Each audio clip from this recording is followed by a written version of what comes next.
തിരുവനന്തപുരത്ത് വൻ സ്വർണ്ണ കവർച്ച. റിട്ടയർഡ് ഫയർഫോഴ്സ് ഉദ്യോഗസ്ഥൻ ഗിൽബർട്ടിന്റെ വീട്ടിൽ നിന്ന് 80 പവനിലധികം സ്വർണം കവർന്നു. വീട്ടിൽ ആരുമില്ലാതിരുന്ന സമയത്തായിരുന്നു മോഷണം. തിരുവനന്തപുരം വെണ്ണിയൂരിലാണ് വൻ സ്വർണ്ണ കവർച്ച. ഇന്നലെ രാത്രി 10 മണിക്ക് ശേഷമാണ് മോഷണം നടന്നത്.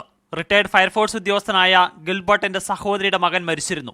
ഇതിനുശേഷം എല്ലാ ദിവസവും ഗിൽബർട്ടും കുടുംബവും രാത്രിയാകുമ്പോൾ തൊട്ടടുത്തുള്ള സഹോദരിയുടെ വീട്ടിലേക്ക് പോകും. ഇന്നലെയും പതിവ് പോലെ പോയി. പിന്നാലെയാണ് മോഷണം നടന്നത്. മോഷ്ടാക്കൾ വീടിന്റെ മുന്നിലെ വാതിൽ കുത്തിപ്പൊളിച്ചു. അകത്തു കയറി മുറികൾ ഓരോന്നും തുറന്നു.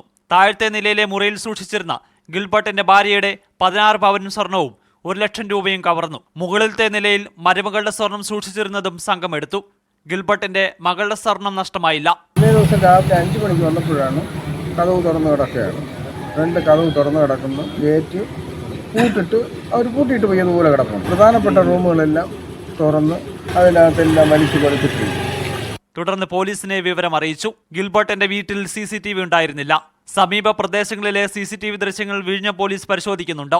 ഗിൽബർട്ടും കുടുംബവും വീട്ടിൽ നിന്ന് പതിവായി മാറി നിൽക്കുന്ന വിവരം അറിയാവുന്നയാളാണ് മോഷണം നടത്തിയെന്നാണ് സംശയിക്കുന്നത്. മീഡിയ 1 തിരുവനന്തപുരം.